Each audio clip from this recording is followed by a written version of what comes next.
नमस्कार, बस्तर की बात में आपका स्वागत है। मैं हूं नीलम साहू। आइए सबसे पहले एक नजर डालते हैं आज की हेडलाइंस पर।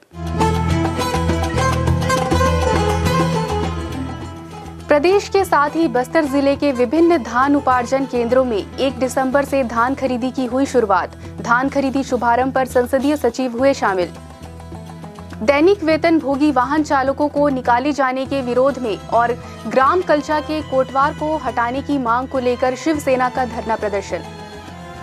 एनसीसी के प्रमाण पत्र विद्यार्थियों को रोजगार में भी होते हैं सहायक। और पथरागुड़ा में 9 दिवसीय श्रीमद् भागवत ज्ञान यज्ञ कथा का हुआ शुभारंभ।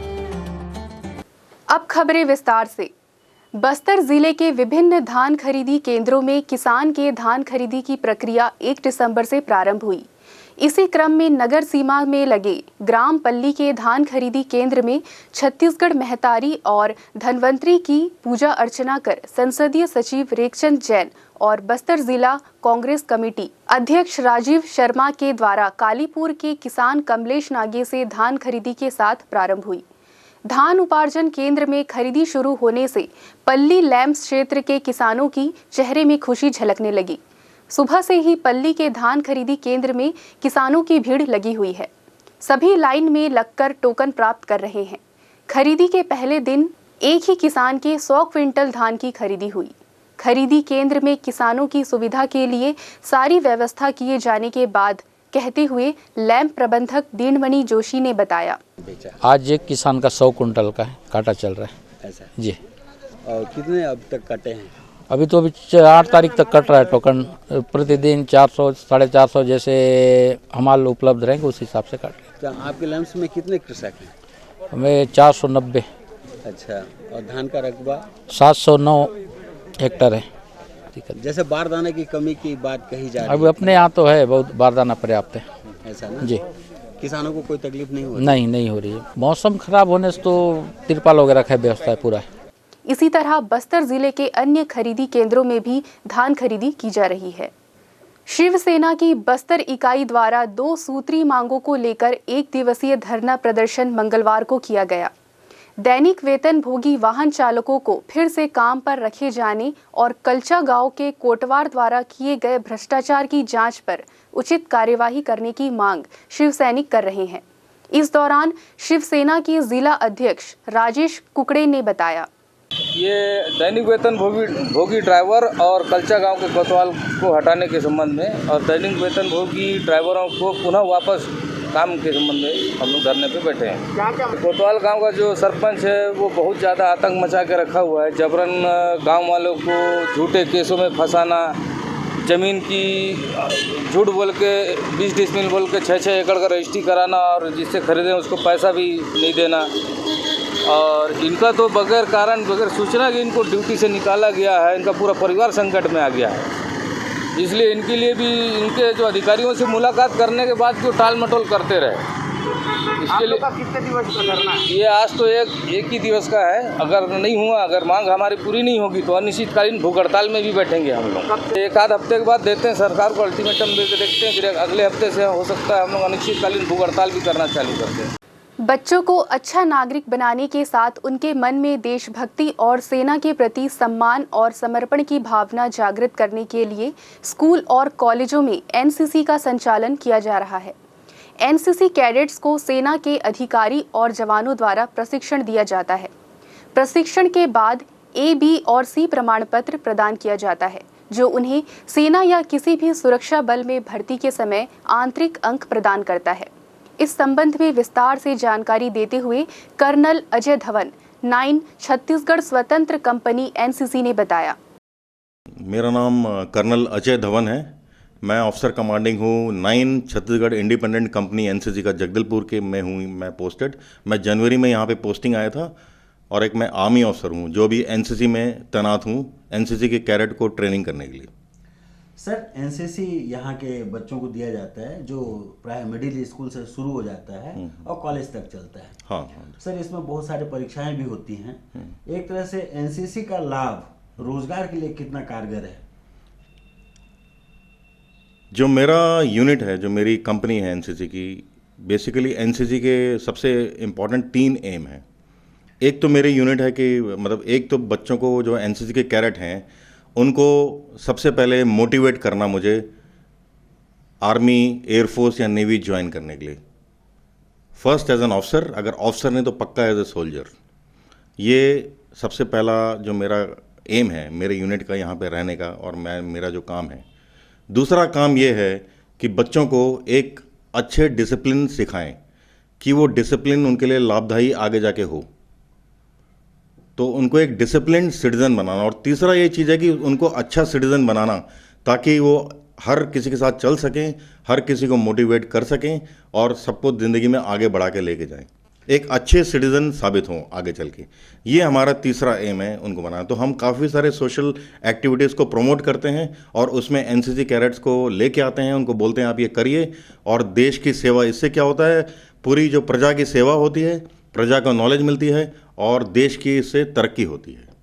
सर, जैसे कि सर्टिफिकेट्स मिलते हैं एनसीसी में, हाँ, उन सर्टिफिकेट्स का क्या लाभ मिलता है हाँ, एनसीसी कैडेट्स? तो हम बेसिकली 3 प्रकार के एग्ज़ाम के लिए प्रिपेयर करते हैं बच्चों को, एनसीसी कैडेट को।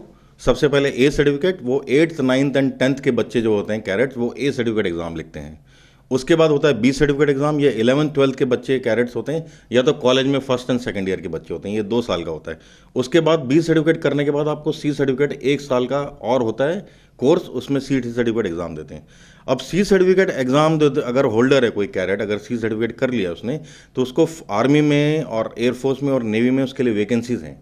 कुछ एक्स्ट्रा वैकेंसी होती हैं और डायरेक्टली उनको इंटरव्यू कॉल के लिए बुलाते हैं, इंटरव्यू कॉल आता है उनका डायरेक्टली, और इंटरव्यू उनका होता है डायरेक्टली।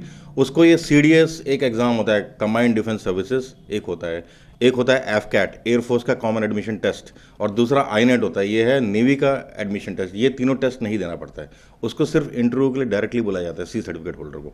ये सी सर्टिफिकेट होल्डर का फ़ायदा है। दूसरा, ये बी और सी सर्टिफिकेट से, बी सर्टिफिकेट का एक और फ़ायदा है कि उनको कॉलेज में बोनस मार्क्स मिलते हैं। उनको उनकी अलग से कैटेगरी है, इंजीनियरिंग कॉलेज में, एग्रीकल्चर कॉलेज में, मेडिकल कॉलेज में उनकी अलग से कैटेगरी होती है, उसमें उनको एडमिशन मिलता है। उसके लिए भी उनका ये एग्ज़ाम, नीट एग्ज़ाम या जो अपना जेई है, जॉइंट एंट्रेंस एग्ज़ाम, ये नहीं देना पड़ता।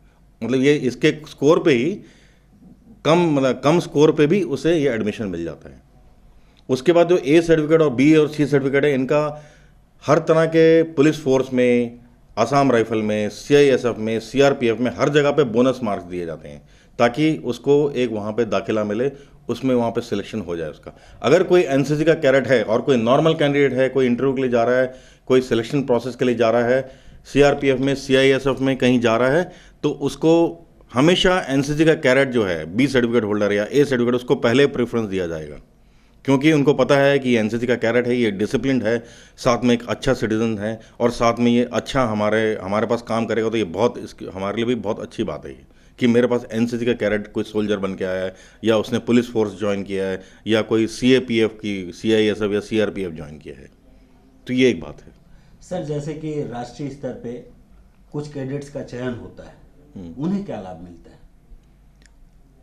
राष्ट्रीय स्तर पे मतलब कहने का मतलब जो रिपब्लिक डे कैंप है और उस पर, तो हम अपने कैडेट्स को एक और 2 कैंप्स के लिए प्रिपेयर करते हैं। एक थल सैनिक कैंप है आर्मी में, उसी तरह से वायु सैनिक कैंप है एक अपना एयरफोर्स का, और एक नेवी का कैंप होता है जल। तो ये जो थल सैनिक कैंप है, ये दिल्ली में होता है, उसके लिए हम प्रिपेयर करते हैं। उसके अलावा एक और कैंप होता है जो है रिपब्लिक डे कैंप।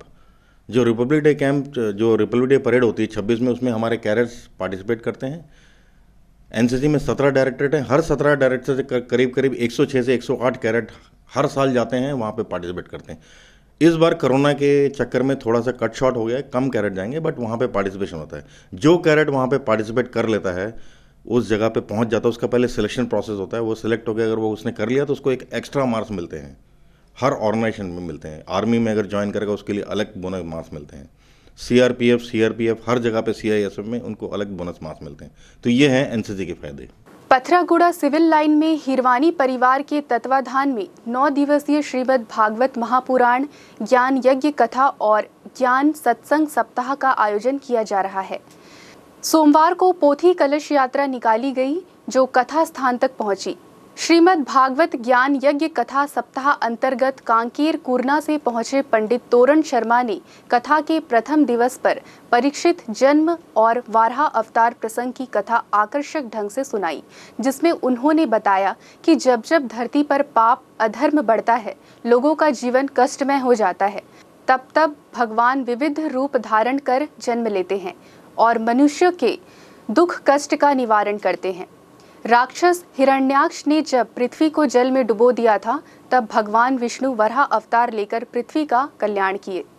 कथावाचक द्वारा प्रतिदिन दोपहर 1 से शाम 6 बजे तक कथावाचन किया जाता है। वक्त हो चला है छोटे से ब्रेक का। ब्रेक के बाद मिलते हैं और खबरों के साथ।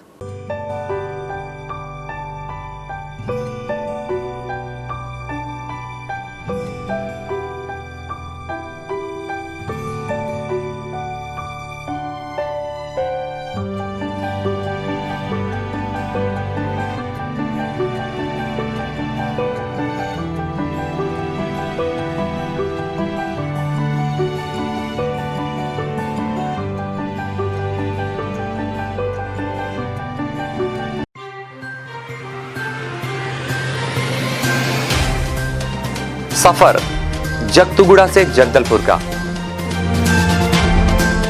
नित नई करवट लेता शहर हमारा, चौक चौराहों से होता हुआ विकास की गाथाएं गढ़ता बस्तर हमारा। कई रंगों से सराबोर कितनी ही कहानियों को समेटे, कहीं विकास के सोपान तो कहीं सरकारी दावे और उनका सच।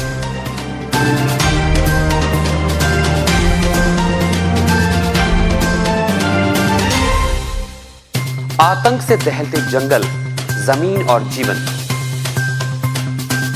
साहस और धैर्य से करवट लेती जिंदगी, राजनीति की चौसर के जाने अनजाने दांव, व्यवस्था की खूबी कमी और खामी, खूबसूरत नजारे।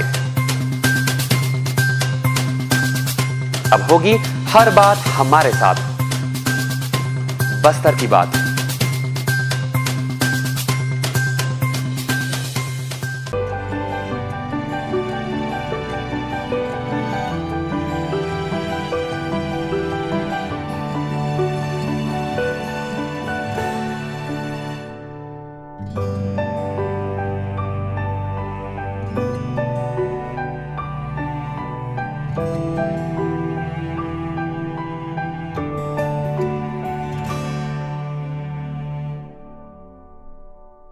ब्रेक के बाद आपका स्वागत है बस्तर की बात में। आइए चलते हैं खबरों की ओर। छत्तीसगढ़ कर्मचारी अधिकारी फेडरेशन की हड़ताल की वजह से सरकारी दफ्तरों का कामकाज आंशिक तौर पर प्रभावित हुआ। पिछले 3 सालों से मांगों के पूरा नहीं होने से नाराज सरकारी कर्मचारियों ने अब अपनी मांगों को पूरा करने के लिए 3 चरणों में आंदोलन करने की योजना बनाई है। इसी के तहत मंगलवार को पहले चरण में धरना प्रदर्शन में हर विभाग के 10 कर्मचारी शामिल हुए और अधिकारियों ने कहा कि इस प्रदर्शन का सरकारी कामकाज पर कोई असर नहीं होगा और भोजन अवकाश में दोपहर के दौरान ही ये प्रदर्शन किया जाएगा।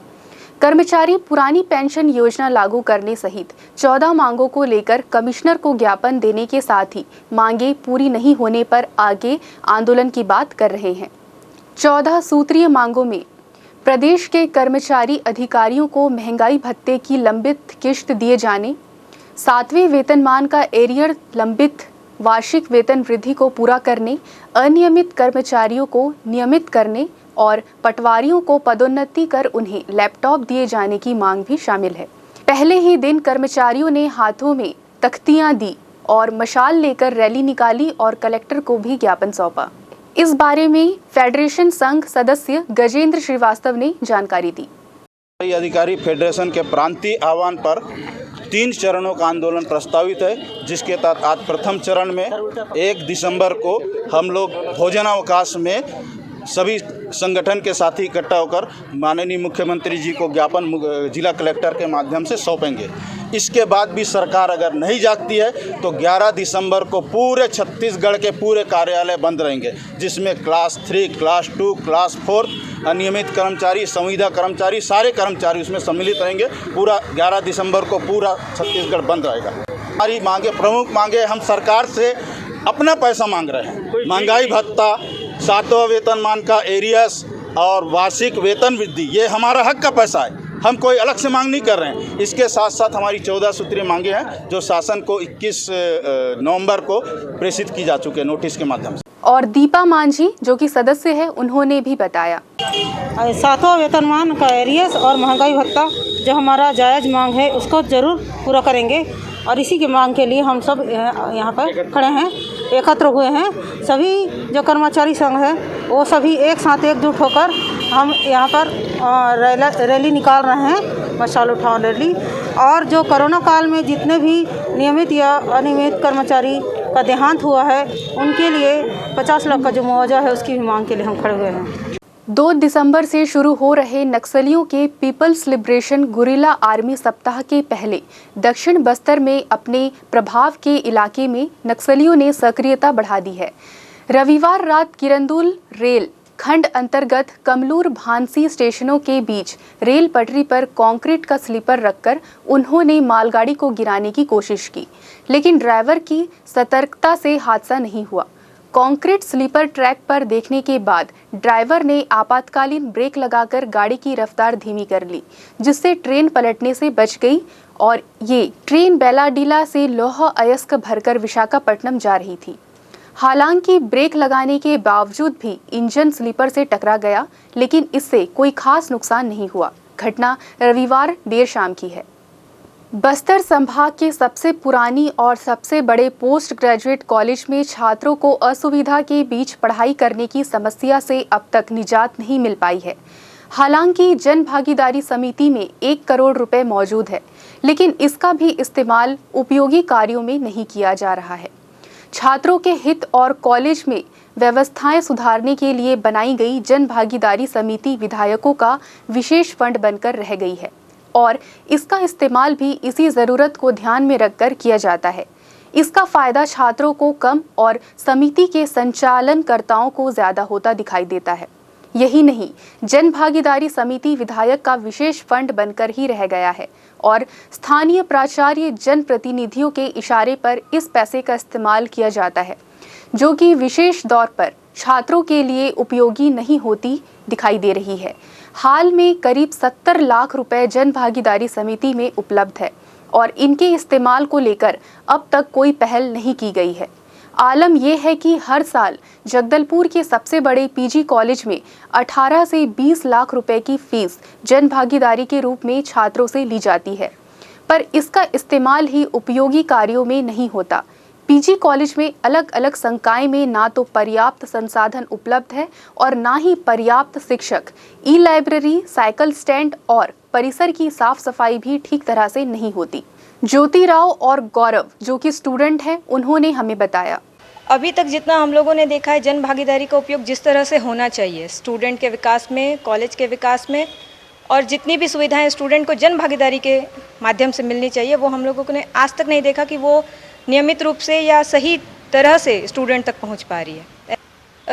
स्टूडेंट को जन भागीदारी के पैसे जो स्टूडेंट का ही है, तो उसका इस्तेमाल स्टूडेंट के लिए अच्छी साफ सफाई की व्यवस्था, सारी पैसे स्टूडेंट के ही विकास और उनके मतलब शिक्षा को आगे बढ़ाने के लिए इंफ्रास्ट्रक्चर, बुक्स, टीचर्स, सारे जो उनके लिए सहयोग हो सके शिक्षा में, उसके लिए यूज़ होना चाहिए।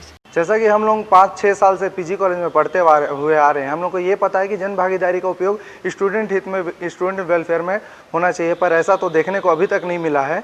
जैसा कि जन भागीदारी का जो पैसा आता है, टेबल, कुर्सी, अच्छी तकनीक शिक्षा, टीचरों को जो फैकल्टी होते हैं उनको क्या मिलना चाहिए, बोल सकते हैं आपकी जैसे टीचर, रेगुलर टीचर काफ़ी नहीं है, तो जो कॉन्ट्रेक्चुअल बेसिस पे टीचर आते हैं उनकी भर्ती करके उनके ऊपर पैसा इन्वेस्ट कर सकते हैं। जैसे हमारी लाइब्रेरी है उसको दुरुस्त किया जा सकता है, टेबल, कुर्सी, पंखा स्टूडेंट के हित में, ये सब करके, पार्किंग की व्यवस्था करके, पानी की व्यवस्था करके, ये सब करके अपन कर सकते हैं, पर ऐसा अभी तक देखने को नहीं मिला है। लगता समझ में तो यही लग रहा है कि भ्रष्टाचार हो रहा है कहीं ना कहीं, क्योंकि इसकी जानकारी हमको स्टूडेंट को भी बतानी चाहिए कि कितना जन भागीदारी का पैसा आया है साल भर में और कितना खर्च हुआ है, और जो खर्च नहीं हुआ है उसको किस जगह पर रखा गया है और किस चीज़ में उसका उपयोग किया जा रहा है। शहर में एटीएम मशीनों से पैसे गायब होने का मामला सामने आया है। स्टेट बैंक ऑफ इंडिया के अलग अलग एटीएम मशीनों से पिछले 3 महीने में किसी ने करीब 1.25 करोड़ रुपए की रकम निकाल ली है। एटीएम से निकाली गई इस रकम की एंट्री मशीन में नहीं दिख रही है। बैंक अफसरों ने जब एटीएम के हिसाब का मिलान किया तो ये गड़बड़ी सामने आई। मिली जानकारी के अनुसार बैंक के एटीएम मशीनों से यह पैसे 3 महीने में थोड़े थोड़े कर निकाले गए। जब रकम 1 करोड़ से ऊपर पहुंच गई और बैंक के अफसरों का हिसाब बिगड़ा तो फिर हड़कंप मच गया। आनन फानन में सभी एटीएम मशीनों की चेकिंग की गई और इसमें डाली गई और निकाली गई रकम का हिसाब लगाया गया तो रुपए गायब होने की पूरी जानकारी नहीं मिली, जिसके बाद इस काम में एक्सपर्ट को लगाया गया। इसके बाद जब एक्सपर्ट ने मामले की जांच की तो समझ में आया कि किसी ने एटीएम से बाकायदा पैसे निकाले हैं, लेकिन इसकी एंट्री नहीं हो पाई है। इसके बाद पूरी रकम का हिसाब किया गया तो करीब 1 करोड़ रुपए गायब मिले। इसके बाद मामले की जानकारी 24 नवंबर को पुलिस को दी गई तो मामले की गंभीरता को समझते हुए तत्काल सिटी कोतवाली पुलिस ने अज्ञात लोगों के खिलाफ एफआईआर दर्ज कर ली है और मामले को सुलझाने में जुटी हुई है। सीएसपी हेमसागर सिदार ने बताया, मामला थाना कोतवाली क्षेत्र का है, जहां एसबीआई मेन ब्रांच की ओर से जो है एक लिखित शिकायत आवेदन प्रस्तुत किया गया है कि माह सितंबर, अक्टूबर और नवंबर 2020 के दौरान जो है कुछ व्यक्तियों के द्वारा जो है एटीएम कार्ड के माध्यम से एटीएम बूथ पर जो है पैसे का आहरण किया गया है और इस संबंध में जो है आहरण के पश्चात जो है पुनः राशि आहरित न होने के संबंध में जो है टोल फ्री नंबर से कॉल करके जो है पुनः उनके खाते पर जो है पैसा आहरण न होने के संबंध में शिकायत किया गया है और इस माध्यम से जो है बैंक की ओर से भी संबंधित खाते में पैसा डालने के संबंध में यह शिकायत आवेदन प्राप्त हुआ है और इसमें जो है अज्ञात व्यक्तियों के विरुद्ध थाना कोतवाली में धारा 420 भारतीय दंड संहिता और आईटी एक्ट के तहत जो है अज्ञात व्यक्तियों के विरुद्ध जो है आपराधिक प्रकरण पंजीबद्ध किया गया है और इस मामले में बैंक की ओर से करीब 1 करोड़ रुपए के आसपास का जो है अवैध रूप से जो है इसमें हेराफेरी करने के संबंध में बताया गया है और अभी जो है यह मामला थाना कोतवाली के अंतर्गत जो है विवेचना किया जा रहा है। अभी इसमें क्षेत्र के जो भी सीसीटीवी फुटेज हैं और क्षेत्र के जो तकनीकी साक्ष्य हैं उनको जो है संकलित किया जा रहा है और अभी ये मामला थाना कोतवाली के अंतर्गत जो है अनुसंधान में रखा गया है। नगर के लालबाग क्षेत्र में गौरव पथ के दोनों ओर फुटपाथ पर सब्जी विक्रेता अपनी अपनी दुकान लगाकर व्यवसाय कर रहे हैं। हम आपको बता दें, जब कोरोना संक्रमण से लोगों को बचाने के लिए की गई व्यवस्था के अंतर्गत संजय बाजार में सब्जी विक्रय पर प्रतिबंध लगाया गया था, जिसके बाद से नगर के विभिन्न चौक चौराहों पर सब्जी विक्रेता बैठने लगे। लेकिन अब संजय बाजार में सब्जी व्यवसाय शुरू हो गया है, लेकिन इसके बावजूद अब चौक चौराहों पर सब्जी विक्रेता प्रतिदिन अपनी दुकान लगाकर सब्जी विक्रय कर रहे हैं, जिसके चलते यातायात प्रभावित होता है। विशेषकर लालबाग के गौरव पथ में यातायात का काफी दबाव है, जिसके चलते आए दिन दुर्घटनाएं घट रही है। पूर्व में भी सब्जी विक्रेता फुटपाथ पर बैठ रहे थे, लेकिन दुर्घटना के मद्देनजर सब्जी विक्रेताओं को लालबाग मैदान में बैठने की व्यवस्था की गई थी, लेकिन अब फिर से सब्जी विक्रेता फुटपाथ पर बैठकर सब्जी व्यवसाय कर रहे हैं, जिससे प्रतिदिन दुर्घटनाएं हो रही है। लोगों का कहना है कि नगर निगम आयुक्त से कई बार शिकायत किए जाने के बावजूद अब तक कोई व्यवस्था नहीं की गई है। समस्या यथावत बनी हुई है। चलते चलते आइए फिर नजर डालते हैं आज की हेडलाइंस पर। प्रदेश के साथ ही बस्तर जिले के विभिन्न धान उपार्जन केंद्रों में 1 दिसंबर से धान खरीदी की हुई शुरुआत। धान खरीदी शुभारंभ पर संसदीय सचिव हुए शामिल। दैनिक वेतन भोगी वाहन चालकों को निकाले जाने के विरोध में और ग्राम कल्चा के कोटवार को हटाने की मांग को लेकर शिवसेना का धरना प्रदर्शन। एनसीसी के प्रमाण पत्र विद्यार्थियों को रोजगार में भी होते हैं सहायक। और पथरागुड़ा में 9 दिवसीय श्रीमद् भागवत ज्ञान यज्ञ कथा का हुआ शुभारंभ। बस्तर की बात में आज सिर्फ इतना ही। फिर मुलाकात होगी आपसे कुछ और खबरों के साथ। नमस्कार।